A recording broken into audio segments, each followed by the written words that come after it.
Baik, jawab dia macam mana tadi? Dalam hadis disebut oleh Al-Imam Al-Khattabi rahimahullah, saya ada tulis dalam kitab saya Asy-Syamil fi Khulasati Syama'il. Ketika Rasulullah wafat, antara hikmah kenapa Nabi menyebut Ar-Rafiqal A'la, Ar-Rafiqal A'la. Kenapa Nabi tak sebut asyhadu an la ilaha illallah wa asyhadu anna Muhammad Rasulullah? Kata Imam Al-Khattabi ketika mensyarahkan hadis tersebut, yang pertama Nabi menyebutkan perkataan yang menggabungkan semua. Rafiqal A'la dengan makna la ilaha illallah. Jadi teman Nabi yang tertinggi iaitu Allah Subhanahu wa taala. Yang kedua, kata Imam Khattabi, untuk mengajar kita berbaik sangka dengan orang seperti diajarkan oleh Nabi pada penghujung hidup Nabi Sayyidina Rasul sallallahu alaihi wasallam. Kalau tidak kita dengar orang tadi menyebut la ilaha illallah, jangan kata dia mati su'ul khatimah. Ini kena pesan sungguh-sungguh dalam otak fikiran kita. Dan ini disebut oleh Sayyidina Al-Khattabi rahimahullah dalam syarah beliau bagi hadis tersebut. Ini Nabi menyebut Ar-Rafiqal A'la untuk kita baik sangka dengan siapa pun selepas itu, bahawa kalau orang tadi kita tidak dengar dengan telinga kita bahawa dia menyebut la ilaha illallah, tidak bermakna dia tidak menyebut la ilaha illallah. Kemudian kita tidak dengar tapi dia telah sebutkan. Jadi baru kita akan jadi baik sangka dengan sesiapa sahaja, insya-Allah. Itu jawapan dia.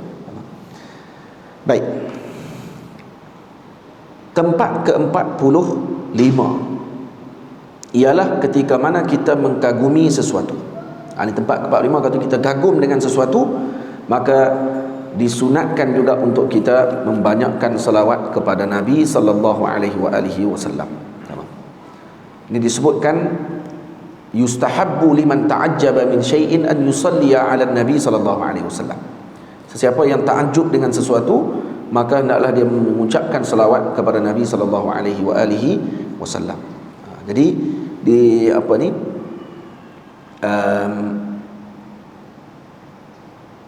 Disebutkan kekagumanmu kepada sesuatu, jangan lupa selawat pada nabimu. Imamuna Asy-Syafi'i menyukai banyak berselawat kepada sang nabi. Apa jua keadaan kau hadapi, bersalawatlah pasti kau direstui. Ini sunnah orang-orang tua Turki, lihat keindahan selawatnya pasti.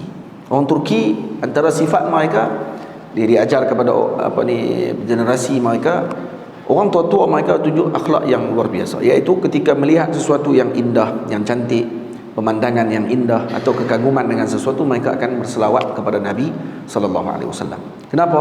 Karena keindahan-keindahan tadi mengingatkan mereka kepada yang lebih indah daripada keadaan tersebut. Dan juga yang menjadi sebab kepada wujudnya keindahan tadi, iaitu Rasulullah sallallahu alaihi wasallam. Maka mereka akan berselawat kepada Nabi. Itu akhlaknya mereka dan kebaikannya mereka yang telah mereka tunjukkan.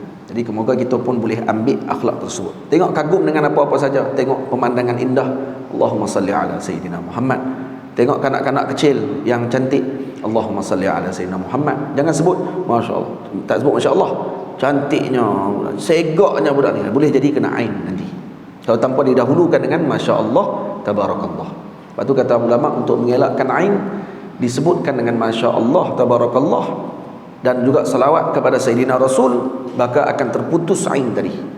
Sebab kita tak tahu mata kita ni, ada pandangan orang yang jenis mata dia kuat. Jadi ain ni kata Rasulullah, benda yang pasti, benda yang memang berlaku. Dan ada sahabat yang terkena ain dengan sahabat yang lain. Jadi ain bukan mesti dengan orang jahat. Ain tak semestinya orang jahat, tapi disebut dalam bahasa Inggeris, ain ni terjemahan dia apa dia? Evil eye dipanggil. Evil eye, mata jahat dipanggil. Dan mata jahat ni biasanya tidak akan berlaku lah kepada para wali, para salihin. Tapi kadang berlaku disebabkan kerana kekaguman yang terlalu kuat. Dia kagum tapi tidak disertai dengan zikrullah, maka boleh kena dengan ain.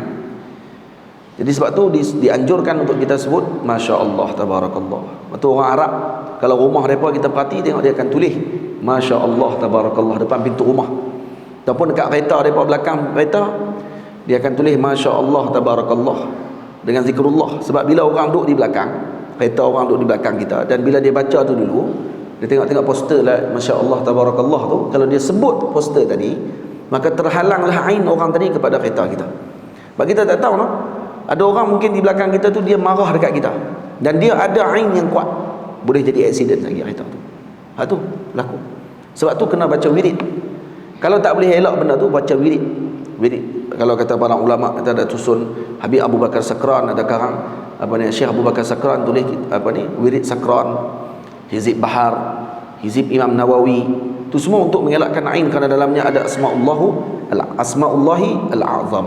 Ada Asma'ullahi Al-A'zam, maka menyebabkan kira orang baca tadi dan juga diamalkan wirid-wirid tersebut, terhalang daripada ain. Ain ni bahaya. Ain bahaya. Kena jaga-jaga dan hati-hati. Di Mesir ada orang Mesir yang diceritakan oleh guru saya Maulana Syekh Abdul Aziz Syahawi hafizahullah taala, yang ain dia kuat. Kalau tengok rebau, dia tengok rebau aja mati rebau. Punya kuat dia punya ain dia, masya-Allah.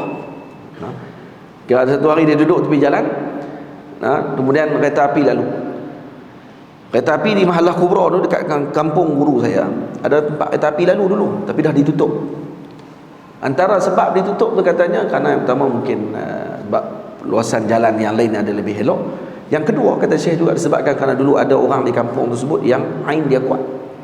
Dia saja-saja tengok kereta api lalu, dia kata, "Sekejap kita balik." Balik kereta api. Dia bukan wali dan bukan sihir, tapi ain dia kuat. Betul macam tu. Ada di Tontoh, orang lelaki ni duduk, terkenal dulu ni, kata Syekh Abdul Aziz, kalau orang lalu naik rebau, lalu rebau depan dia, kalau dia tak mau bagi orang tu lalu, dia kata, "Jangan lalu depan aku." Orang kata, "Nak lalu kat mana lagi kalau tak lalu di sini?"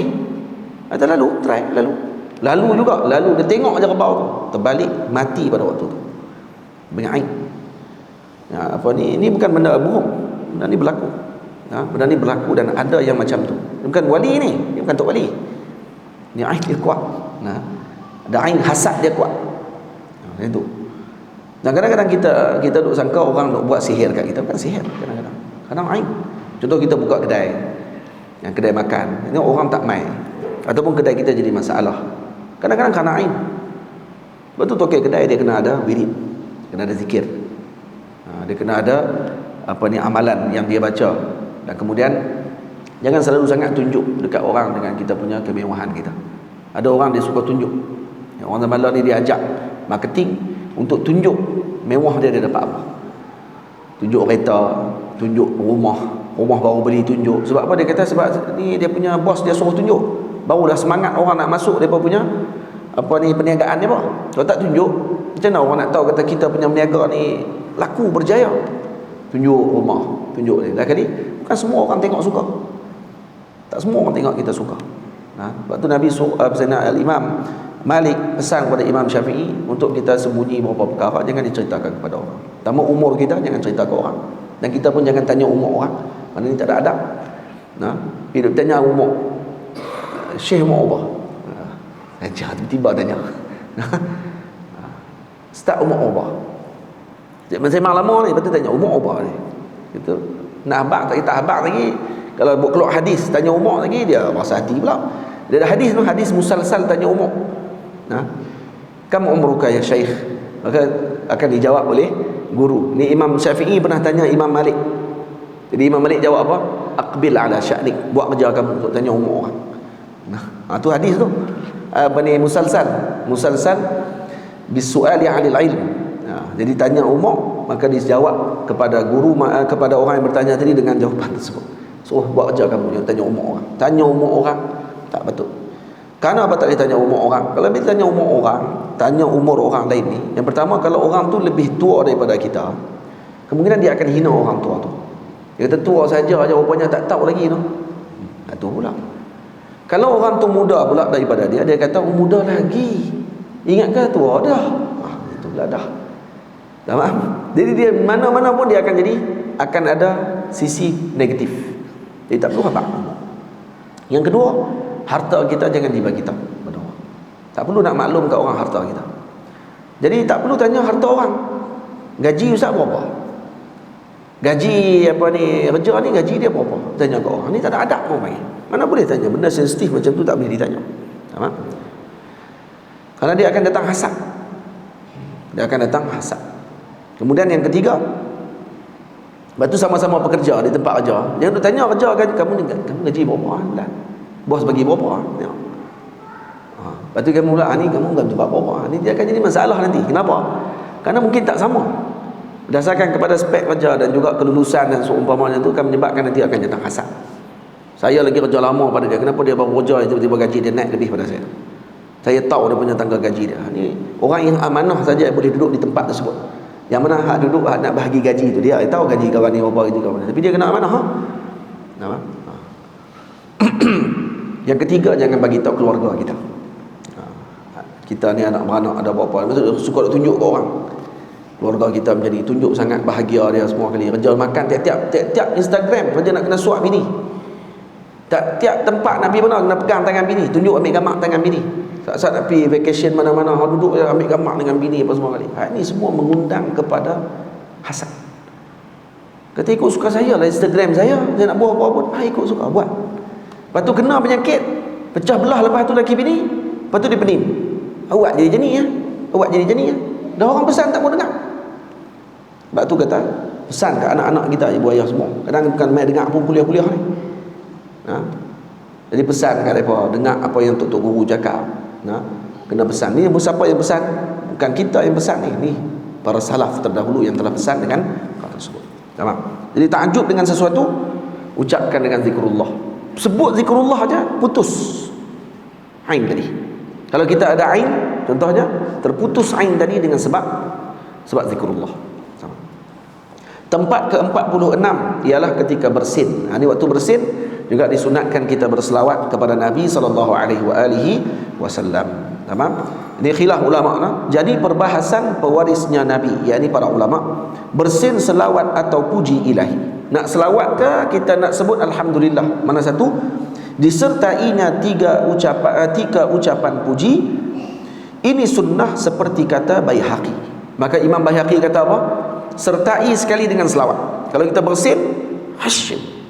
Betul, ada orang tanya, dia kata kenapa kalau orang bersin mesti dia sebut Hashim, kenapa tak sebut Haziq enggak? Dia sebut Afiq enggak tiba-tiba kan? Afiq tiba kan? Dia kan sebut Hashim juga. Hashim juga kena kan? Baik. Siapa yang bersin, maka gabung dua-dua sekali. Sebut alhamdulillah dan kemudian selawat kepada Sayyidina Rasul sallallahu alaihi wasallam. Sebut dua-dua. Tamam? Ini seperti yang disebutkan oleh Sayyidina Al-Imam Al-Baihaqi radhiyallahu taala anhu. Lepas tu kata apa ni, dalam sebahagian riwayat disebut la tazkuruni inda salas. Ada sebahagian hadis yang Nabi kata apa? Jangan sebutkan aku ketika tiga waktu. Inda tasmiyati ta'am, waktu makan jangan sebut selawat, kata Nabi. Wa inda zabhi, ketika menyembelih. Tadi kita dah baca dah sunat selawat waktu sembelih. Yang ketiga apa dia? Indal utas, ketika bersin jangan sebut aku, kata Nabi. Hadza dhaif, hadis dhaif. Hadis dhaif. Jadi tidak diamalkan itu oleh para ulama. Ulama tidak mengamalkan hadis tadi. Jadi sunat kita ketika bersin mengucapkan salawat kepada Nabi kita Muhammad sallallahu alaihi wasallam. Ada seorang lelaki bersin di sisi Sayyidina Abdullah bin Umar. Atasa rajulun 'inda ibni Umar. Waktu orang duduk sebelah Sayyidina Umar, sahabat Nabi, orang tu bersin. Kemudian Sayyidina Umar kata kepada lelaki tadi, laqad bakhilta. Kamu ni bakhil. Kenapa pula, kata dia? Halla haitsu hamidtallaha ta'ala sallaita 'ala nabi sallallahu alaihi wasallam. Tak bolehkah ketika kamu bersin dari kamu ucap alhamdulillah, kamu selawat sekali kepada Nabi? Disuruh selawat sekali kepada Nabi. Jangan ucap alhamdulillah sahaja. Ini ditambah satu. Kalau kita tak tahu lagi, maka lepas ni, lepas bersin, ucap alhamdulillah dan selawat kepada Nabi sallallahu alaihi wasallam. Dan bersin ni nikmatnya cukup besar. Dan kemudian nikmat yang paling besar ini ketika Allah jadikan kelopak mata kita ni. Walaupun kelopak mata ni halus, kecil saja, nipis saja, tapi ketika bersin, naknya bersin, kalau kata dibuat kajian, kalau tidak ada kelopak mata dan waktu kita bersin ni mata kita terbuka, terkeluar biji mata kita. Mana kuatnya bersin. Tapi sebab ada kelopak mata ni, maka dia menghalang daripada mata kita ni tercabut keluar. Tu hikmah Allah Ta'ala jadikan kelopak mata kita tadi. Lepas tu kita bila bersin, mata kita terus automatik tutup. Jangan nak buat lah. Lepas tu nak try pula lepas ni. Dia kata aku nak bersin ni, buka. Try. Tercabut biji mata. Jenuh. Jangan. Ni dibuat kajian oleh saintis, kata kuatnya bersin tadi menyebabkan boleh jadi macam tu. Dan ada sebahagian riwayat hadis disebut kalau idza haddatsta syai'an, kalau kamu bercakap dengan sesuatu ataupun kamu tahdiskan hadis, tamam. Ini disebut oleh Imam Nawawi dalam Fatwa Imam Nawawi, walaupun hadis tadi dhaif tapi diamalkan oleh ulama. Contoh kalau kita tengah bercakap, tiba-tiba ada orang bersin, ada orang seorang lagi akan kata sadaqta, benar kamu cakap tadi betul. Kenapa? Karena ada orang bersin tadi. Bersin orang dalam majlis ketika tengah duduk bersembang ataupun tengah kita duduk bercakap, maka tu bukti kepada sebagai alamat, bukan bukti, alamat kepada benarnya ucapan orang tadi. Tamam? Betul-betul yang kamu cakap tu. Sebab apa? Sebab ada orang bersin seorang. Ni kalau kata ada orang nak menipu, dia cakap-cakap lagi, dia keluar dua tu, lepas tu dia cakap-cakap, lepas tu dia upah seorang untuk tolong bersin sepanjang majlis. Jadi apa ni? Itu ada riwayat, no? Ada riwayat dalam Fatwa Al-Imam An-Nawawi tentang masalah tersebut. Baik. Seterusnya bahagian yang tempat yang ke-47. Kita majlis kita paling lewat sampai 9.30 saja. Lepas tu kita berhenti. Ada lagi, baki lagi dia ada 55 tempat. Sekarang dah tempat yang ke-47. Ialah ketika terlupa sesuatu. Kalau kita lupa dengan sesuatu, maka selawat kepada Nabi. Kata Nabi dalam hadis disebut, riwayat daripada Sayyidina Anas bin Malik, idza nasitum syai'a fasallu alayya tazkuruhu insyaallah. Kalau kamu lupa sesuatu, selawatlah kepada aku, kata Rasulullah, pasti kamu akan ingat hal tersebut. Jadi ni selalu duk ajak kat budak-budak nak masuk Paisah lah. Yang nak masuk Paisah kata kalau lupa selawat banyak-banyak. Ada sandaran dia. Sandaran dia ni ada riwayat disebutkan, dan disebutkan oleh siapa? Dalam kitab Jala'ul Afham yang ditulis oleh Ibnu Qayyim. Jala'ul Afham, dan kemudian disebutkan oleh Imam As-Sakhawi dalam Qaulul Badi' bahawa sanadnya dhaif. Tak apa, tak masalah apa. Tadi kita dah sebut dah kata sebelum ni bahawa ianya boleh diamalkan. Dan ini disebutkan dalam kitab Al-Hifzu wan Nisyan. Hifzu wan Nisyan yang disebutkan oleh Sayyidina Abu Musa Al-Madini rahimahullah ta'ala. Tamam. Jika engkau terlupa akan sesuatu, jangan sampai lupa selawat nabimu. Jika berselawat pasti ingatanmu kembali sempurna berkat kekasihmu. Jadi kalau kata kamu terlupa, maka selawat kepada Nabi akan diingatkan kembali atau diberikan semula ingatan tersebut. Tempat ke-48 ialah ketika ingin dicukupkan hajat apa sahaja. Jadi makna di sini apa dia? Kalau lupa sesuatu, kita selawat akan ingat balik. Jadi untuk menjaga ingatan juga, banyak selawat. InsyaAllah dijaga ingatan kita. Banyakkan selawat, InsyaAllah tidak nyanyuk. Dan banyakkan baca Quran. Kata ulama, tidak akan nyanyuk. Ini disebut dalam Quran, Allah Ta'ala sebut wattini wazzaitun wa turi sinin wa hadzal baladil amin laqad khalaqnal insana fi ahsani taqwim thumma radadnahu asfala safilin. Illa alladhina amanu, mereka akan dikembalikan pada asfala safilin, maksudnya apa? Mereka akan jadi seperti kanak-kanak balik, jadi nyanyuk. Melainkan illa alladhina amanu wa amilus salihah. Ini orang yang beriman. Siapa beriman sini dalam hadis disebut dalam tafsiran para ulama, kata Sidi Abdul Wahab Sya'rani, iaitu yang membanyakkan bacaan Al-Quran. Dan kita sedia maklum dalam Quran yang kita dah baca sebelum ni, bahawa kata guru-guru kami, setiap muka surat dalam Al-Quran tadi pasti akan ada kisahnya tentang Rasulullah, dan disunatkan kita setiap kali baca tadi berselawat kepada Nabi.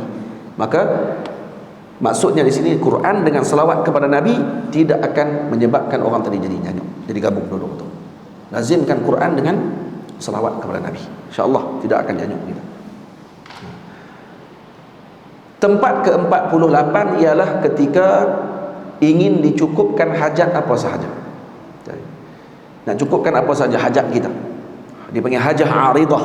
Apa sahaja hajat kita yang mendatang, maka akan dicukupkan hajat-hajat kita tadi kalau kita berselawat. Bila? Ni sebut, setelah subuh janganlah berbicara 100 kali salawat kepadanya. Ni panggil selawat dhamir. Saya ijazah kepada ibu ayah semua, saya baca, saya akan ijazah kepada semua dengan selawat dhamir. Selawat dhamir ni disebut dalam riwayat hadis daripada Sayyidina Ahmad ibnu Musa al-Hafiz, daripada hadis Jabir ibn Abdullah radhiyallahu taala anhu, kata beliau, qala Rasulullah sallallahu alaihi wasallam, man salla alayya mi'ata salatin, siapa yang berselawat kepadaku 100 kali salawat, yusalli subha qabla an yatakallama, selepas solat subuh, hina yusalli subha, setelah dia solat subuh dia berselawat 100 kali tanpa dia bercakap apa-apa pun. Jadi syarat dia apa dia? Lepas main subuh tu wirid, tak payah sembang apa-apa dengan orang, wirid dulu. Qadallahu lahu mi'ata hajah, maka Allah akan memperkenankan baginya 100 hajat. 100 selawat, 100 hajat diperkenankan. Tamam? Ajjala lahu minha 30 hajah wa akhara lahu 70. Dipercepatkan 30 hajat diperkenankan, 70 lagi hajat ditakhirkan pada hari kiamat. Maknanya setiap hari, kalau selepas subuh orang ni selawat dengan selawat yang kita akan bacakan lagi nanti, ini diperkenankan 30 hajatnya di dunia. Selepas subuh 30 hajat diperkenankan. Selepas maghrib kalau baca pula 30 lagi hajat diperkenankan. 30 sampai 30 dah 60 hajat di dunia. 70 di akhirat, 70 di akhirat waktu maghrib, 70 tambah 70 140. Apa lagi kata Habib Hussein Khirid rahimahullah, apa lagi faedah besar yang kalau ditinggalkan amalan ni. Dia tahu amalan ni tiba-tiba ditinggalkan. Kami di pondok, di zawiyah saya, habis main maghrib, kalau tidak ada urusan apa-apa, maka akan dibacakan selawat ni selepas solat maghrib. Lepas solat maghrib mesti baca selawat dhamir, Allahumma salli alaih, Allahumma salli alaih, Allahumma salli alaih, 100 kali, pendek saja. Tak sampai pun berapa, sampai 1-2 minit, selesai. Satu itu seminit je, seminit saja. Dan kata apa sini, wa fil maghribi misla dzalik, waktu maghrib pun sama juga. Wa qalu kaifa salatu alayka ya Rasulullah, maka ditanya bagaimana salawat tadi ya Rasulullah, maka kata Sayyidina Rasul, baca ayat innallaha wa malaikatahu yusalluna 'alan nabi ya ayyuhalladzina amanu sallu 'alaihi wa sallimu taslima. Baca ayat tu dulu, syarat dia kena baca ayat tu. Lepas main subuh wirid, kemudian bila nak sampai nak baca selawat ni, baca ayat innallaha wa malaikatahu yusalluna 'alan nabi, surah Ahzab ayat 56, innallaha wa malaikatahu yusalluna 'alan nabi ya ayyuhalladzina amanu sallu 'alaihi wa sallimu taslima. Kemudian Allahumma salli wa sallim wa barik ala sayyidina Muhammad. Kemudian baca Allahumma salli alaihi, Allahumma salli alaihi, Allahumma salli alaihi, Allahumma salli alaihi, 100 kali. Itu dipanggil selawat dhamir. Jadi saya ijazahkan kepada semua yang hadir pada malam ini dan sebut dengan qabilna. Kalau sebut qabilna atau saya terima, terimalah. Terima tak Pak Cik? Terima dah ni abang? Terima. Apa macam tak terima tadi? Terima lah. Kalau terima boleh amalkan, dan rugi kalau tidak diamalkan. Kita hajat kita banyak, tapi kadang kita tak tersebut. Cuba sebut dengan 30 hajat kita di dunia. Waktu lepas subuh cuba sebut dengan hajat kita. Kita nak Allah, hajat saya nama hutang diperkenal, diselesaikan. Yang kedua, rezeki dimurahkan. Yang ketiga, tak ingatlah. Baru 2 saja. Ada 28 lagi hajat yang kadang tak terlintas hati kita, diperkenankan oleh Allah. Dapat anak yang soleh, dapat zuriat, kalau tidak ada zuriat lagi, dimudahkan urusan apa saja. 30 siang, 30 malam. Tinggal mungkin dah diberikan janji dah oleh Allah dan disebutkan oleh Sayyidina Rasul sallallahu alaihi wasallam. Kita tak percaya apa lagi ni? Tuan-tuan, naik kereta tak pergi balik, tengah-tengah naik kereta tali pinggang tak pakai. Saya selalu bagi contoh ni. Jalan sampai tengah jalan, ada orang bagi lampu dekat Sungai Udang, depan kem terendak. Tiba betul terendak tu. Bagi lampu bagi tu. Kita buat apa tu? Kawasan tu kan bukit. Kereta air depan tu ada blok ni.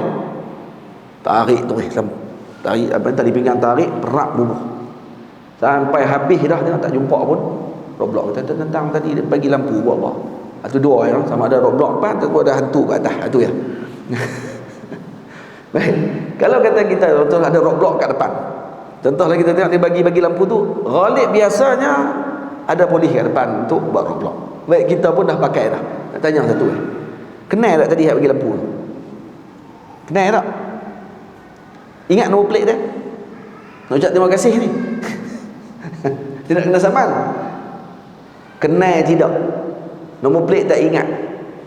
Pakai dia bagi lampu saja tulis ni.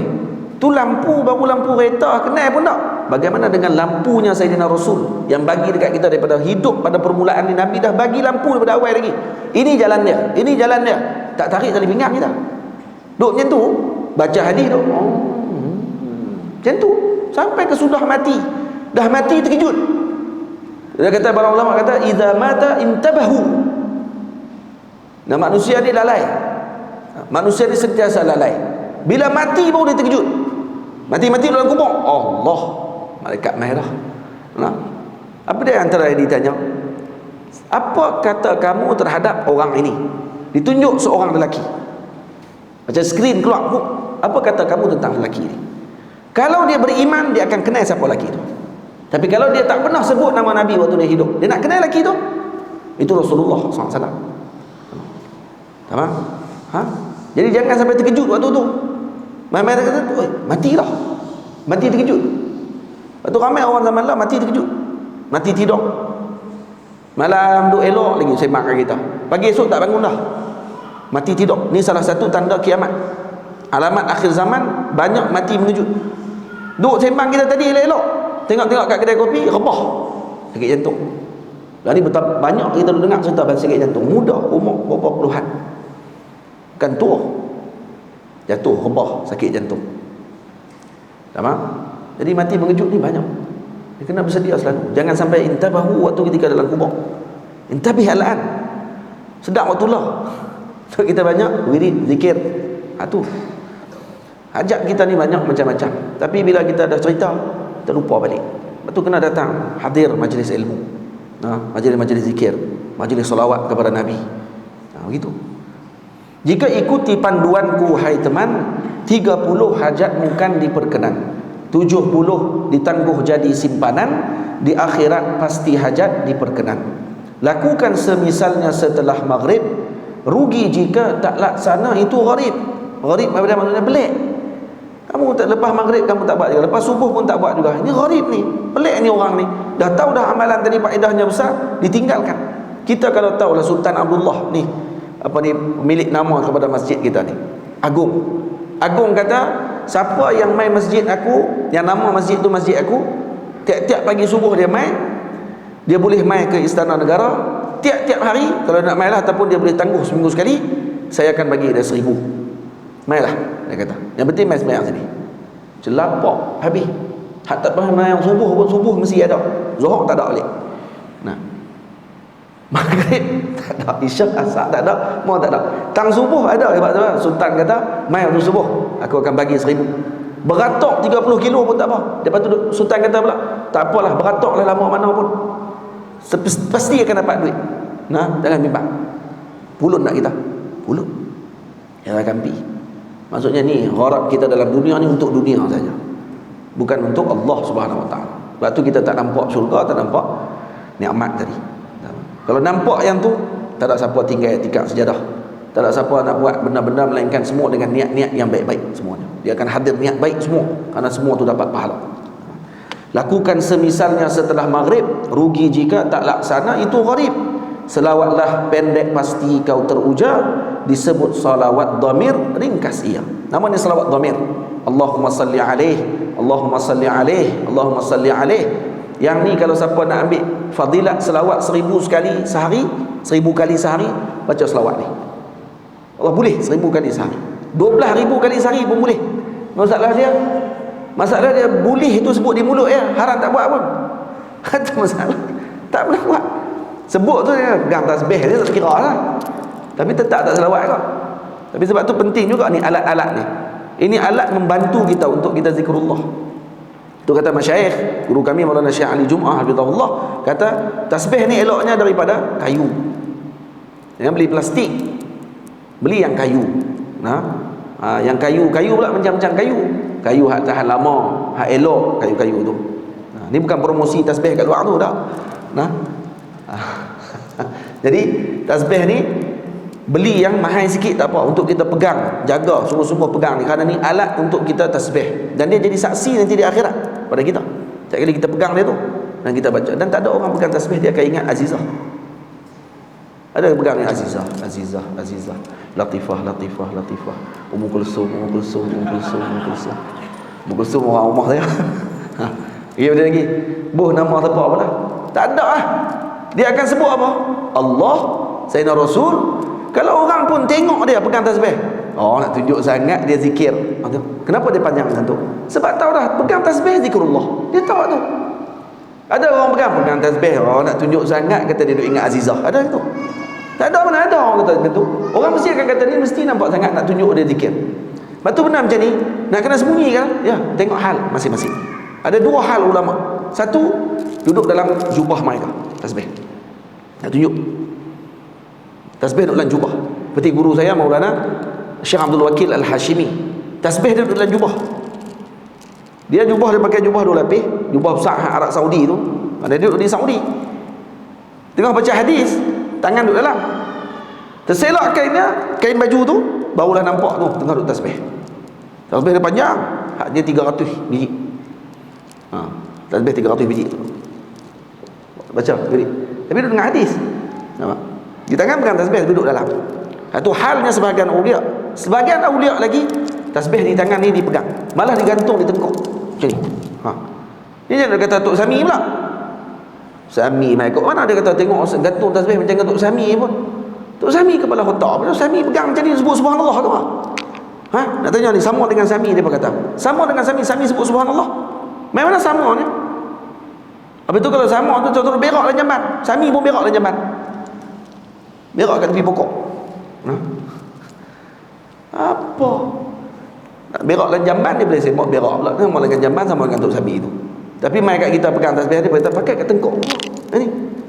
Dalam tariqah Syadziliyah kata guru kami Maulana Syekh Ali Jumaah hafizahullah. Ni akan datang esok lusa ni. Syekh Ali kata, ini amalan, ini dinasihatkan oleh para guru dalam Syadziliyah untuk digantung di tengkuk, sama ada orang tadi peringkatnya permulaan, pertengahan atau pengakhiran. Kalau dia tadi gantung di tengkuk, mutawassit gantung di tengkuk, muntahi dalam ilmu kesufian, wali besar gantung di tengkuk. Masalah. Dan ini disebut oleh ulama dalam kitab ni. Saya ada kitab dia, tajuk dia apa dia ni? Ni kitab dia. Kitab dia tajuk Tuhfatu Ahli al-Irfan wal Azwaq fi ittiqazi subhati wa ja'alaha fil a'naq. Ni kitab dia. Tak nampak tak? Tuhfatu Ahli al-Ikhwan Ahli al-Futuhat wal Azwaq. Fi ittiqazi subhah, hukum mengambil subhah tasbih dan meletakkan dia di tengkuk. Dikarang oleh siapa ni?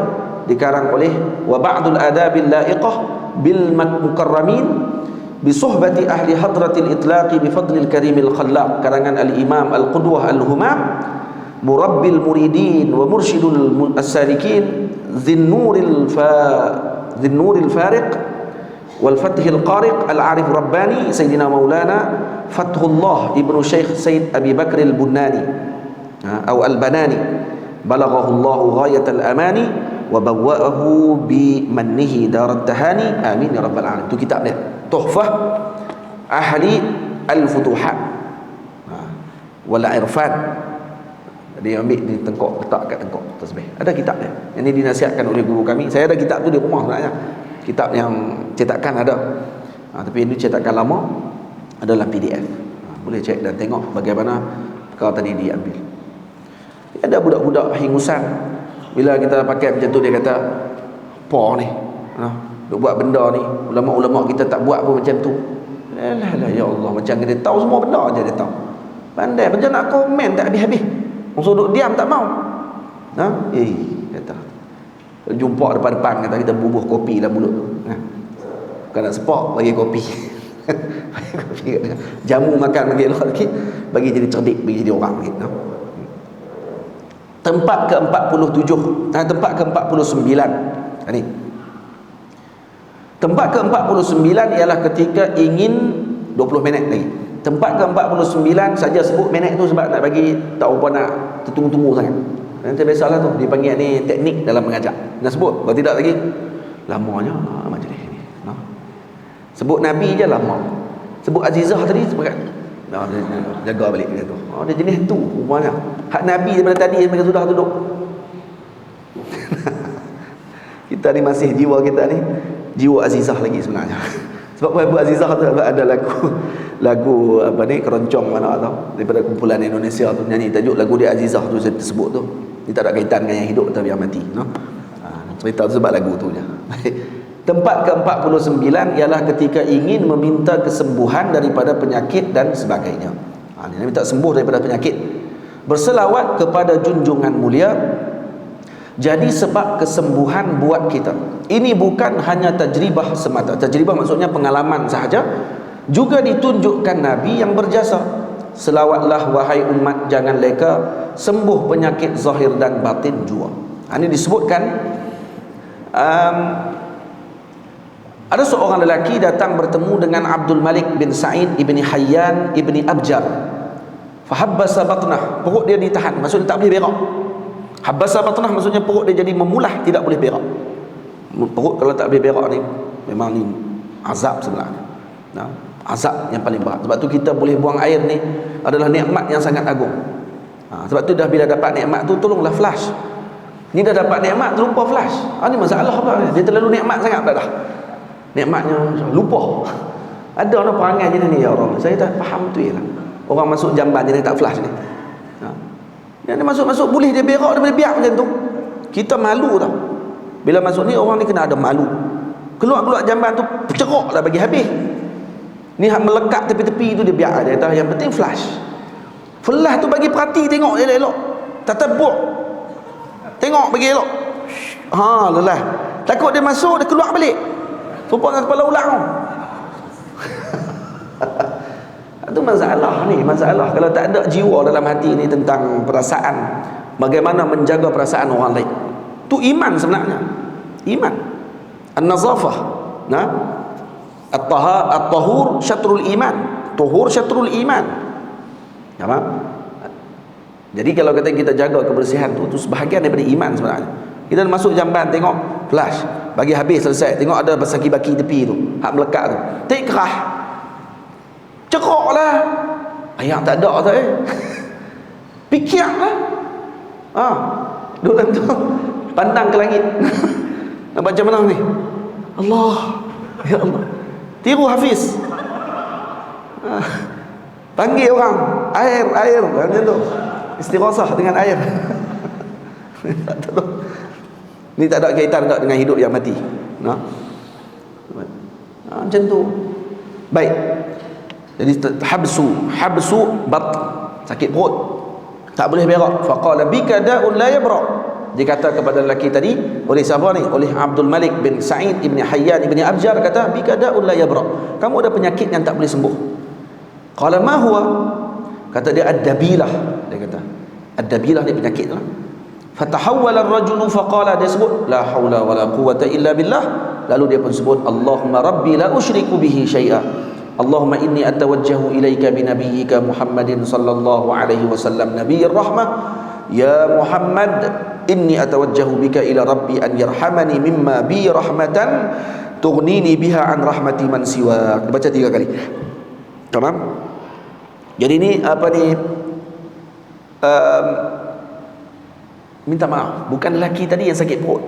Muhammad bin Abdul Malik bin Sa'id bin Abjar, dia yang sakit perut. Perawi ni, dia sakit perut, dia kata. Lepas tu orang lelaki tu datang, kata kepada dia, bikadaun la yabra. Kamu ada penyakit yang takkan sembuh. Itu penyakit dabilah. Penyakit dabilah ni nama penyakit tu, ad-dabilah ni. Cuba tengok Ustaz, apa ni, mana Ustaz Soleh? Mana Soleh Zakri? Mana depa ni? Mana ni? Soleh, tengok. Ad-dabilah nak apa Ustaz, saya tengok tadi. Makna ad-dabilah.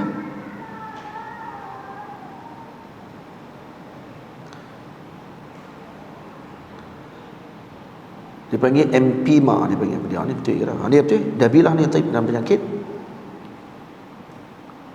Ataupun disebut dubailah. Disebut dabilah, disebut dubailah. Dia panggil empima. Nama penyakit dia tu. Allahu a'lam, saya pun tak tahu. Dia kena tanya doktor lah. Jadi laki tu pun terus ajak doa. Kita ajak doa macam mana? Allahumma rabbi la usyriku bihi syai'a, Allahumma inni atawajjahu ilaika bi nabiyyika Muhammad sallallahu alaihi wasallam nabiyyir rahmah, ya Muhammad. Tu tawassul dengan istighosah sekali. Dengan nama Nabi sebut, inni atawajjahu bika ila rabbi an yarhamani mimma bi rahmatan tughnini biha an rahmati man siwa. Jadi ditawajjuh kepada Nabi, doa tersebut diniatkan moga disembuhkan penyakit. Tawassul istighasah sekali dengan Rasulullah. Dalam ni diajarkan di doa ni oleh Nabi sendiri, diajarkan doa ni kepada seorang sahabat yang buta. Jadi ini termasuk sekali. Maka dibacakan doa tadi, dan kata Sayyidina Ibnu Abjar kata, saya baca 3 kali doa tersebut seakan-akan tidak ada sakit langsung dalam perut saya selepas itu. Jadi kena baca dengan yakin. Baca dengan yakin. Jadi kita kalau sakit apa-apa, usaha dulu ikhtiar untuk kita baca doa. Jumpa dengan awliya ulama. Satu, kita pun baca doa juga, baca dekat air dan seumpamanya. Kemudian kita tawassul dengan Sayyidina Rasul, selawat banyak-banyak, insya-Allah disembuhkan oleh Allah Subhanahu wa taala berkat Nabi kita Muhammad sallallahu alaihi wasallam. Yang seterusnya adalah doa ketika selawat bila tempat yang ke-50. Alhamdulillah, bila masuk je 5 terus dekat dah. 55 habis dah. 50 dah, alhamdulillah, ada baki 5 saja lagi. Ada lagi 15 minit. Jika telinga, ni waktu telinga berdesing. Kalau telinga kita berdesing, maka bacakan selawat kepada Nabi sallallahu alaihi wasallam. Jika telingamu berdesing, hai teman, selawatlah, itulah yang dianjurkan. Kata Al-Munawi juga Al-Azizi, namamu sedang disebut oleh Nabi. Al-Imam Al-Azizi dalam syarahnya kepada Jami'us Saghir, Al-Imam Al-Munawi mengatakan, dan juga Imam Munawi Jami'us Saghir kan Imam Suyuti, 10,000 hadis dalam tu, dan kemudian disyarahkan juga oleh Imam Munawi. Imam Munawi tulis kitab Faidul Qadir, syarah kepada Jami'us Saghir. Imam Azizi juga ada syarah kepada Jami'us Saghir. Dua-dua mereka syarah kepada Jami'us Saghir, dan mereka mensyarahkan yang sama, iaitu ketika dibaca hadis ni, apa dia? Idza qannat uzunu ahadikum. Kalau qannat ni macam mana berlaku? Dia jadi berdesing tiba-tiba. Kita duduk saja, pernah tak berlaku? Saya tidak ada seorang pun tidak pernah berlaku benda tu. Pernah berlaku. Duduk Ustaz, ting, telinga kita jadi macam tu. Ni bukan bengang telinga naik gunung. Naik kereta masuk ke kawasan gunung jadi bengang. Tu bengang. Ni jadi tanin. Qannat maksudnya jadi macam bunyi ting ting, bunyi macam tu dalam telinga kita. Jadi apa ni, berdesing. Maka kata Nabi, falyusalli alayya, berselawatlah kamu kepadaku, falyaqul zakarallahu bi khairin man zakarani. Maka Allah menyebutkan dengan kebaikan kepada orang yang mengingatiku. Baik, siapa yang ingat kita tu? Orang tu kata kalau bunyi berdesing tu, kata ni ada orang duk sebut nama kita ni. Nabi suruh buat apa? Suruh selawat. Bukan a'udzubillah, no? Suruh selawat. Sebab apa kena selawat? Kerana yang menyebut nama kita itu adalah Nabi SAW fi mala'il a'la, di langit yang tinggi. Nabi sebut nama kita di sana. Maka waktu Nabi sebut tu kena ingat Nabi. Jadi orang yang tanin, berlaku tin dalam telinga dia tadi, selawat banyak-banyak kepada Sayyidina Rasul SAW, dan kena rasa syukur kepada Allah sebab Nabi sedang menyebut namanya pada waktu itu. Nikmat. Kita yang lupa dengan Nabi, Nabi tak pernah lupa dengan kita. Beruntunglah kita umat diingati oleh baginda, tidakkan henti-henti. Jika baginda ingatimu hai kawan, buruk adabmu salawat kau tinggalkan. Buruk adab kalau kita tinggalkan salawat sedang Nabi mengingati kita. Tempat yang ke-41 ialah ketika kakimu mengejang. Qadari ar-rijl. Kaki kita kalau kejang ataupun jadi krem, nak buat macam mana kaki kita ni? Maka dibacakan salawat sambil urut kaki kita tadi. Jika kakimu mengejang wahai akhi, sebut nama kekasihmu, sembuh pasti. Baginda ubat penyembuh bukan reka, hanya yang cintanya pastikan merasa. Jadi ini disebut dalam riwayat Al-Imam Ibn Sunni daripada jalan Haisam Ibn Hanash. Kata beliau, kunna inda Bani Umar radhiyallahu ta'ala anhuma, kami waktu itu bersama dengan Sayyidina Abdullah bin Umar. Faqadirat rijluhu, kaki dia tiba jadi macam kebah ataupun jadi macam nak kejang tu. Maka kata Sayyidina, qala lahu rajul, ada seorang lelaki kata kepada beliau, kalau jadi macam tu nak buat apa? Nah, lelaki tu kata, uzkur ahabban nasi ilaik, tolong sebutkan siapa orang yang paling kamu cintai. Maka kata Sayyidina Ibnu Abbas, kata Sayyidina Ibnu Umar, terus jawab, ya Muhammad sallallahu alaihi wasallam, sebut nama tinggi-tinggi, ya Muhammad sallallahu alaihi wasallam, fa ka'annama nushita min 'iqal, seolah-olah dia dilepas macam daripada tali. Maksudnya sakit tu macam terlepas. Kalau orang Kedah kita panggil macam ambil kuti tok buang. Tahu kuti tok buang? Kuti tok buang, macam tak ada apa. Penyakit tu kira macam kuti tok buang. Bahasa Kedah lah. Dan kemudian disebutkan juga kepada Sayyidina Abdullah bin Abbas macam tu juga. Dan tu tadi Sayyidina Abdullah bin Umar. Dalam riwayat yang lain Sayyidina Abdullah bin Abbas juga menyebutkan yang sama.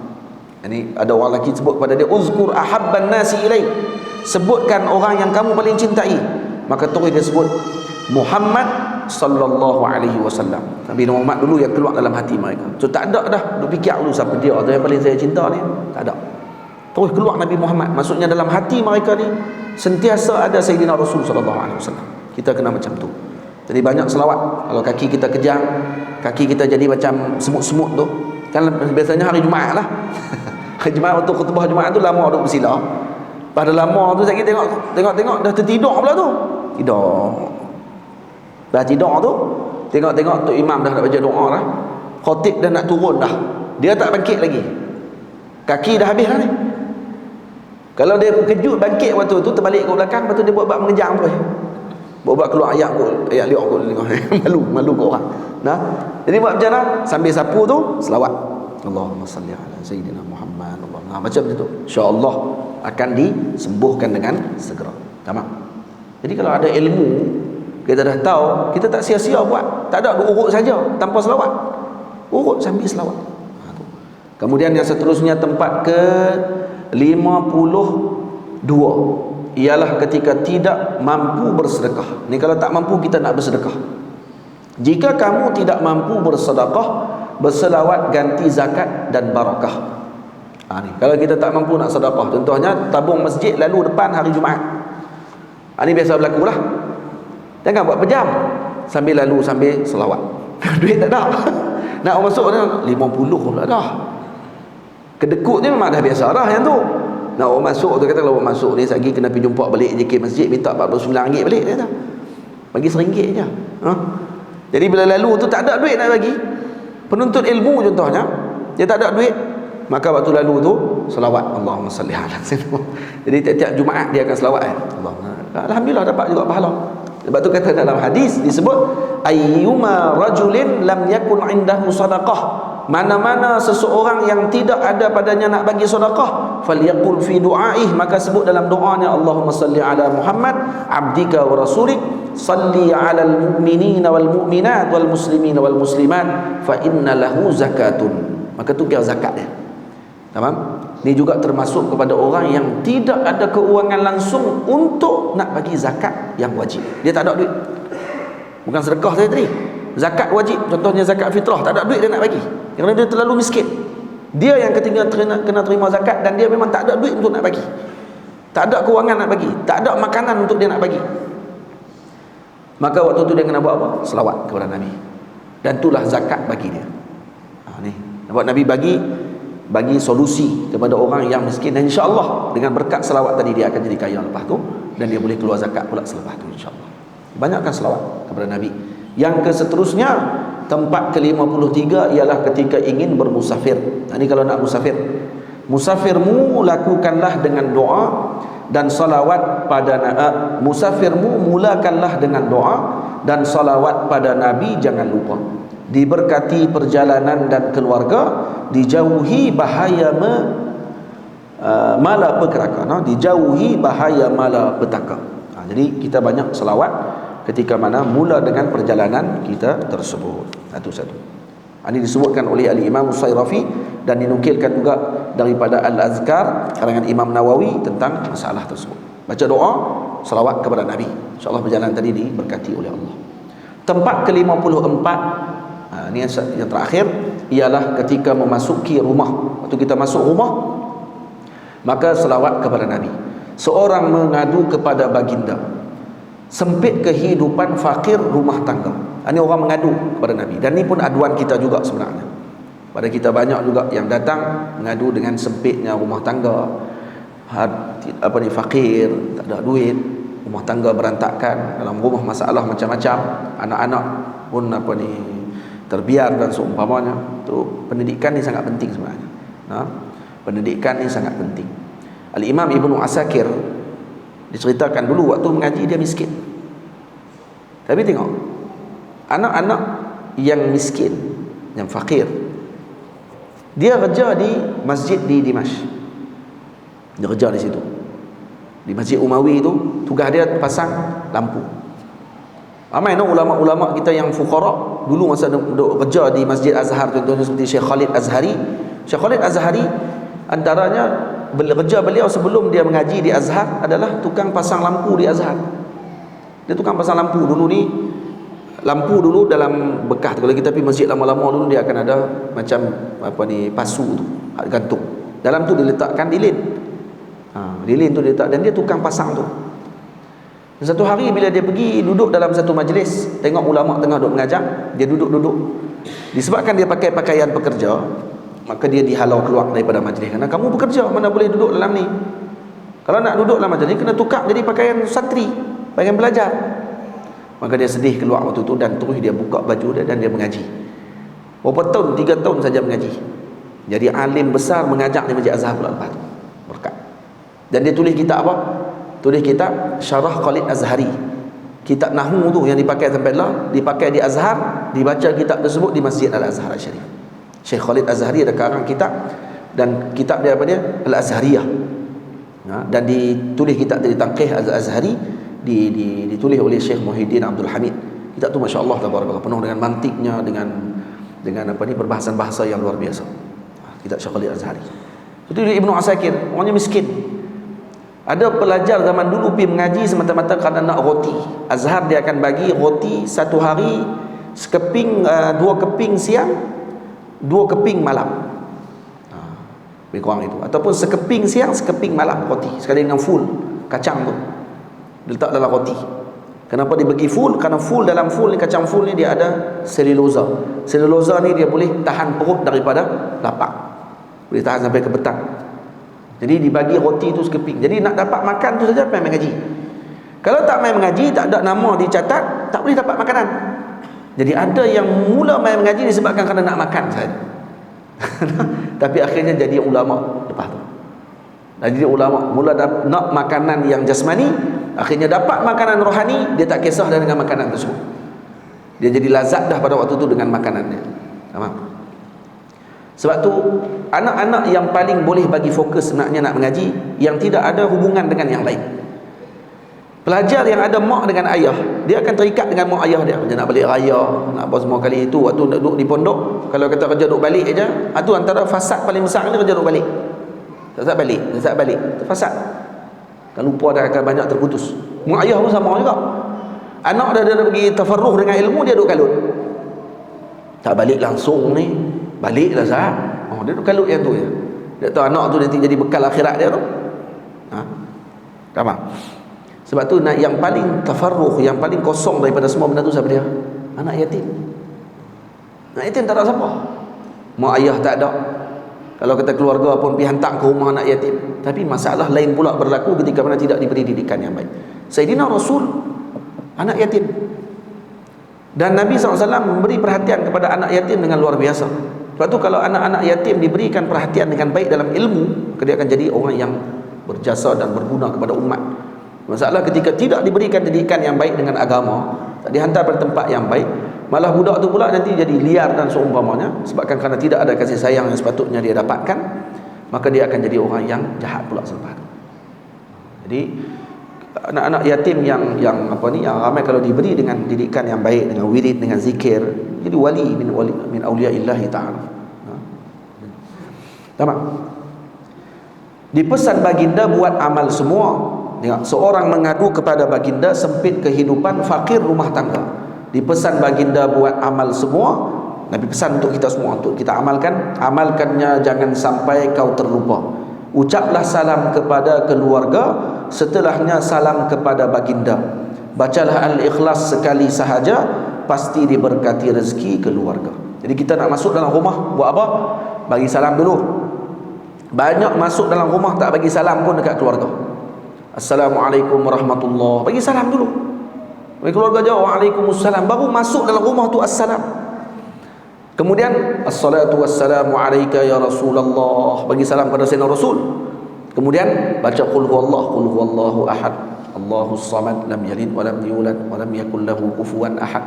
Buat yang ni, masuk rumah yang pertama, iblis tidak akan ikut, yang balik daripada dengan kita tu tak akan ikut masuk. Yang kedua, rumah tangga akan jadi berkat dan masuk rezeki ke dalam rumah tersebut dengan cara yang tidak disangka-sangka. Jadi jangan lepaskan amalan tersebut, lakukan. Tak ada rumah, dalam rumah tak ada orang. Assalamualaikum ayuhan nabi wa rahmatullahi wa barakatuh. Assalamu alayna wa ala ibadillahi salihin. Maka akan terelak daripada jin-jin jahat yang ada dalam rumah pada waktu tersebut. Itu semua Nabi ajar kepada kita, cuma kadang kita lupa. Faham? Tempat yang ke-55 ialah ketika ingin tidur. Nak tidur. Sesiapa ingin tidur malam jua. Ni dah nak habis dah, pergi tidur dah lah. Nak habis dah ni. Sesiapa ingin tidur malam jua, bacalah surah Tabarak, jangan lupa. Setelahnya baca doa serta salam, buat Nabi pasti kuburmu tak kelam. Jadi malam sebelum tidur baca Tabarakalladzi biyadihil mulk. Dan ini antara amalan yang kalau dilaksanakan oleh seorang setiap malam, dia tidak akan hancur dalam kubur. Jasad dia tak akan hancur. Ini faedah. Juga yang kedua, kepada orang yang sering membaca surah Al-Ikhlas ketika dia sakit nak mati. Lepas tu sakit nak mati, kita baca Ikhlas. Qul huwallahu ahad, baca banyak kali, sekurang-kurangnya 7 kali. Baca tu, insya-Allah mati tidak akan hancur jasad orang tadi. Kalau kita sakit saja, demam, baca tu qul huwallahu ahad 7 kali. Moga-moga kalau kita mati waktu tu, mati kita tadi, insya-Allah jasad kita tidak akan dihancurkan. Muazzin yang muhtasib, yang azan bukan kerana gaji. Ni muazzin Masjid Sultan Abdullah contohnya, azan bukan kerana gaji, dia azan kerana Allah. Apa maksud kerana Allah? Kalau gaji tak masuk bulan tu, dia tak cemperak. Pipi tengok duit gaji tak masuk, kata hantu betul. Nah, mai jumpa tu imam, tanya ni apa ni, gaji tak masuk kan? Awak gaji tak masuk lagi, depa ni kena buat laporan ni apa semua. Tak, dia tak kisah yang tu. Kalau muhtasib ataupun di surau, azan di surau atau azan di mana-mana masjid lah, kita jadi muazzin muhtasib, tanpa faham, tanpa nak kepada gaji. Bukan tak dapat gaji. Dapat gaji dia tak kisah, tak dapat pun dia tak kisah. Kerana Allah, saya azan ni kerana Allah. Ini orang yang akan dijaga oleh Allah. Yang pertama, pengikut yang ramai nanti di akhirat, tengkoknya panjang. Jadi tengkok panjang wuduh Tengkoknya panjang, sebagai ulama kata tengkok panjang tu dengan makna jemaah dia ramai. Sejauh mana suara dia didengar, banyak itulah jemaah dia nanti ramai, jin dan juga seluruh makhluk Allah Ta'ala. Kemudian tengkok panjang juga dengan yang kedua disebut oleh ulama dengan haqiqah, tengkok dia panjang. Tengkok panjang cantik tak? Ibu-ibu semua, ayah-ayah, awak tengkok panjang. Saya selalu bagi contoh ni dekat santri-santri, tak boleh ingat ke tidak kan, tapi ingat insya-Allah. Saya nak tanya lah, zirapah tengkok panjang tak? Panjang tengkok zirapah? Panjang. Itik tengkok panjang tak? Panjang. Angsa tengkok dia panjang kan? Swan tengkok panjang? Tengkok panjang. Kijang tengkok panjang tak? Kijang panjang. Tengkok panjang juga kijang. Rusa tengkok dia panjang tak? Semua tengkok panjang. Unta tengkok panjang? Tengkok panjang. Baik, nak tanya, segak ada binatang-binatang tu kalau kita tengok? Kalau pergi ke zoo, tengok binatang tu, kita kata huduh lah tengok banyak. Kan kita kata, wih cantik binatang ni, Masya Allah. Cantik ke huduh? Cantik. Baik, boleh tak Allah Ta'ala buat seorang nanti di akhirat tengkok dia panjang dan semua orang tengok dia cantik? Boleh tak? Boleh saja. Seperti mana kita tengok di contoh di dunia ada tengkok panjang dan cantik keadaan dia, macam tu di akhirat nanti. Ada benda, beberapa benda yang di akhirat nanti, kata guru saya, ada dalam syair disebut dalam kitab apa? Kitab apa tu? Simarul Yani'ah, syarah kepada Imam Nawawi Jawi rahimahullah, cerita tentang beberapa perkara yang tidak ada bagi ahli syurga. Nanti antara yang tidak ada, ahli syurga dia tak ada apa? Siapa masuk syurga nanti? Pertama, janggut tak ada. Janggut hanya ada beberapa nabi saja yang ada. Sayyidina Yusuf. Nah, lagi siapa dia? Sayyidina Muhammad. Sayyidina Yahya ada janggut. Janggut kita ada ni, janggut tak ada. Di akhirat ni janggut tak ada, di syurga. Ahli syurga tak ada janggut. Yang kedua, tak ada gigi. Ahli syurga tak ada gigi. Dia tahu macam mana tak ada gigi. Hak duduk di dunia hak tak ada gigi pun huduh. Saya tanya yang sama kepada guru saya Syekh Abdul Aziz Syahawi. Saya kata gigi tak ada Syekh. Nanti di akhirat kita cuba tengok orang tua-tua kalau tak ada gigi. Duk makan duk macam tu.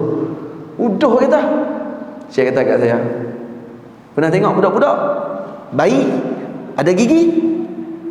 Saya kata tak ada gigi. Bayi tak ada gigi. Segak kah? Comel ke tak comel? Budak tak ada gigi. Kata oh segak. Budak kecil tak ada gigi segak betul tak? Boleh tak Allah Ta'ala buat nanti di akhirat orang syurga, ahli syurga tak ada gigi, segak macam budak-budak. Lebih daripada tu lagi Allah Ta'ala boleh buat. Boleh faham ni? Boleh semua? Dipaham nanti elok insyaAllah. Kita tak diplek ketika baca hadis. Itu kena mengaji. Kalau baca sendiri, betul ke hadis ni? Betul ke cerita ni? Itu jadi wahabi tu. Pesanan terakhir, pesanan. Last, habis tak? Tak mau sebut wahabi. Last hadis, jangan tinggalkan salawat, wahai teman, berpeganglah dengan apa yang ku pesan. Tanda engkau ahlu sunnah wal jamaah, banyak berselawat engkau tidak lemah. Itu tanda ahli sunnah wal jamaah, banyak berselawat. Jangan kau abaikan namanya disebut, jauh dari rahmat sifatnya kedekut. Jadi jangan kita tidak berselawat ketika nama Nabi kita disebut. Dilupakan jalannya ke syurga kelak, ini balasan bagi yang buat pekak. Orang yang tidak selawat ketika nama Nabi disebut, maka orang ni akan tersesat jalannya ke syurga. Maksudnya tidak masuk syurga.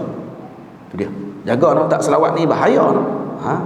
Dan kemudian juga tak melihat wajahnya yang mulia. Alhamdulillah lah kita ni kurang-kurangnya ada juga yang waktu wajib selawat. Bila? Waktu tahiyat akhir. Wajib selawat waktu tu. Jadi kita tak tinggal juga selawat tu kalau semayang. Kalau tak semayang macam mana agak? Auzubillah min zalik. Sebab tu kalau ada anak-anak kita tengok malas semayang apa semua sekali, ajak dekat dia untuk dia tidak tinggal selawat.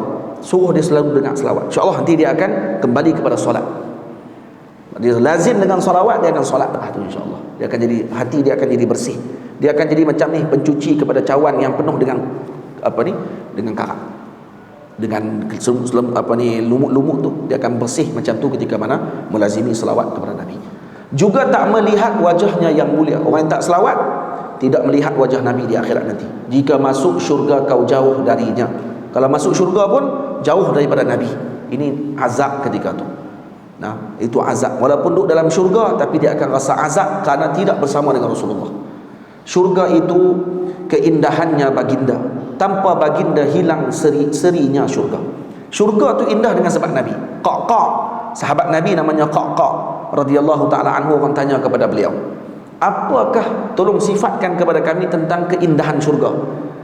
Tolong sifatkan satu sifat. Apa kata beliau? Fihi Rasulullah, fiha Rasulullah sallallahu alaihi wasallam. Dalam syurga adanya Rasulullah. Rasulullah itulah keindahannya syurga. Jadi itu maksud kalam yang saya sebutkan di sini. Ahli berselawat tempatnya di syurga, jika tak selawat bimbang ke neraka. Amalan lainnya ikhlaslah syaratnya, namun selawat riak pun diterima. Ya. Karena ini semua ulama kata selawat ni riak pun diterima oleh Allah Ta'ala. Dan selawat menjadi murabbi, pembimbing kepada seorang di akhir zaman ini. Waktu ketika faqdil murabbi, tak ada orang yang nak bimbing hati kita, maka banyakkan selawat. Allah akan membimbing pada apa ni, Nabi sendiri yang akan membimbing kita. Dan bimbing tadi kata Maulana Syekh Abdul Aziz Syahawi dengan makna dibimbing kita kepada guru murabbi. Dia akan bimbing juga kepada guru. Selawat tu kalau kita nak cari guru murabbi, siapa yang akan bimbing saya ni? Rohani saya ni siapa yang akan bimbing? Tak jumpa. Takut tersilap. Maka banyakkan selawat. InsyaAllah nanti akan ditunjukkan kepada guru yang sesuai dengan kita. Sebab masing-masing ada murabbinya masing-masing. Nabi ada di anfasi al-bashar, sebanyak mana nafasnya manusia. Wa sallallahu ala sayyidina Muhammad wa ala alihi wa sahbihi ajma'in. Walhamdulillahi rabbil alamin. Tamatlah kitab kita. Semalam ada abang Jamalul Lail minta kepada saya untuk saya ulang balik apa yang kita nak kena amal selepas solat. Selepas solat disunatkan kita beramal dengan membaca laqad ja'akum rasulun min anfusikum azizun 'alaihi ma 'anittum harisun 'alaikum bil mu'minin raufur rahim fa in tawallaw faqul hasbiyallahu la ilaha illa huwa 'alaihi tawakkaltu wa huwa rabbul 'arsyil 'azim. Kemudian baca selawat Allahumma salli alaihi, Allahumma salli ala Allahumma salli ya sallallahu alaika ya Rasulullah sallallahu alaika ya Rasulullah, sallallahu alaika ya Rasulullah. Baca 3 kali. Jangan tinggal amalan tu setiap selepas solat. Sama ada solat fardu atau solat sunat, laksanakan. InsyaAllah akan dimudahkan urusan kita, diberikan dengan kebaikan, dan ada sir rahsia yang tersendiri pada bacaan tersebut selepas kalau kita melazimi ayat tersebut. Malah kita dah baca dalam Qaulul Badi' disebut itu amalannya Imam Shibli, diamalkan oleh beliau. Dalam kitab ni disebut 80 tahun, sebahagian ta'liq disebut kata 30 tahun amalan tersebut dilaksanakan oleh beliau dan tidak ditinggalkan sehingga dimuliakan oleh Rasulullah sallallahu alaihi wasallam. Ada beberapa lagi tempat tapi saya tidak sempat sebut pada hari ini yang disunatkan kita selawat, antaranya ketika tenggelam atau jadi lemah, selawat kepada Nabi, insyaAllah diselamatkan. Tapi waktu lemah ni biasanya orang dah lupa habis dah. Banyakkan selawat kepada Nabi sebelum naik bot ataupun sampan ataupun apa sahaja kenderaan udara dan seumpamanya, kenderaan darat ni, banyakkan selawat, insyaAllah dipermudahkan perjalanan kita. Lagi apa lagi? Ketika ta'un, ketika makan fujl apa dia? Radish, makan lobak. Nabi sebut dalam hadis, Nabi kata apa? Ketika kamu makan lobak, ingat aku, kata Rasulullah. Selawat kepada aku. Berapa ramai orang makan lobak tapi lepas tu lupa. Radish pun ada banyak jenis, ada 5-6 jenis radish. Kan ada dipanggil apa ni, orang panggil apa? Ubi, radish ni warna putih tu, lobak putih tu. Orang buat dalam bihun sup, ada lobak putih orang buat kering tu kan. Lepas tu ada yang buat macam turshi ataupun di Mesir dipanggil mukhallal, jeruk tu, dia buat jeruk lobak warna putih. Yang tu kalau makan sunat selawat kepada Nabi SAW secara khusus dengan fujl, dia panggil fujl, fajim lam fujl, baca yang tu, baca selawat kepada Nabi SAW.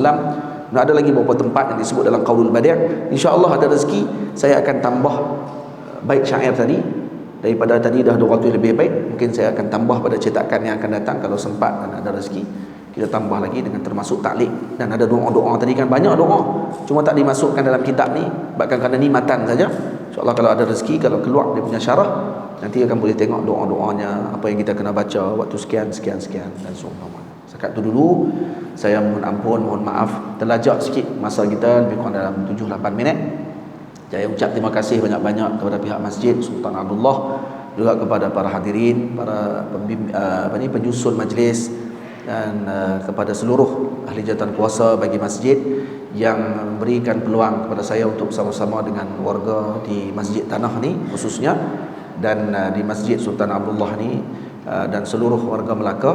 Moga-moga Allah Ta'ala kurniakan kebaikan kepada negeri ini, diberikan dengan makmur, kesejahteraan, kebaikan, maghfirah, perlindungan daripada Allah Subhanahu Wa Ta'ala daripada segala balak dan juga malapetaka, dan diberikan kesentosaan, kebahagiaan dalam hati kita semua, dan dengan berkat Nabi SAW yang ada sakit di kalangan kita disembuhkan oleh Allah, yang ada masalah dalam keluarganya diselesaikan dengan segera, yang ada hutang di kalangan kita akan dilaksanakan dan dilangsaikan hutangnya, yang ada apa sahaja keinginan dan hajat-hajatnya akan diperkenankan oleh Allah Subhanahu Wa Ta'ala, yang masih tidak ada anak dikurniakan oleh Allah dengan rezeki zuriat yang saleh dan salehah, yang telah mempunyai zuriat maka dikurniakan dengan yang saleh dan salehah dan dijadikan penyejuk mata. Para santri diberikan dengan ilmu dan diberikan dengan amal dan dijadikan pemuka umat pada masa akan datang, menyebarkan ilmu agama Allah Ta'ala dengan rahmat dan kasih sayang kepada umat Nabi SAW. Qul qawli hadha astaghfirullahal azim li wa lakum. Saya mohon ampun kalau saya ada kesilapan dalam bicara, tersalah, terkasar, saya mohon ampun, mohon maaf. InsyaAllah ada rezeki peluang kita bertemu lagi pada masa akan datang. Alhamdulillah khatam kitab kita, dan saya ijazahkan kepada hadirin semua, kitab ni kalau tuan-tuan nak jadi panduan ada di luar sana. Kalau kata kitab, sebaiknya untuk kita ada kitab lah di tangan dan dijadikan panduan untuk kita cek balik, tengok balik apa yang tempat-tempat yang kita terlepas. Ada di luar, ada di dekat meja sana tu. Jadi moga-moga tu dapat manfaat pada kita semua berkat Nabi kita Muhammad sallallahu alaihi wasallam. Qul qawli hadza astaghfirullahal azim li wa lakum. Assalamualaikum warahmatullahi wabarakatuh.